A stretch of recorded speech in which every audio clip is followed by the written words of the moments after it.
সকালে রাজধানীর আগারগাঁওয়ে আইসিটি ভবনের সামনে এই কর্মসূচি শুরু করেন তারা। জানান 2016 ও 18 সালে ডিসি সম্মেলনে তাদের চাকরি স্থায়ী করার সিদ্ধান্ত হয়। সুপ্রিম কোর্টের নির্দেশনাও রয়েছে, এসবের বাস্তবায়ন চান তারা।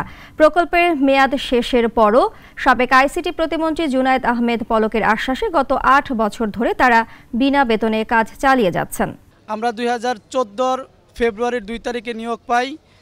2016 জুনে আমাদের প্রজেক্ট শেষ হয়। এই দপ্তরের যিনি প্রতিমন্ত্রী ছিলেন দমে নির্দেশনা দেয় যে প্রজেক্টের মেয়াদ শেষ হওয়ার পরও যারা টেকনিশিয়ান তারা তাদের দায়িত্বে কর্মরত থাকবে, না হলে বাংলাদেশ বিনির্মাণে মুখ থুবড়ে পড়বে।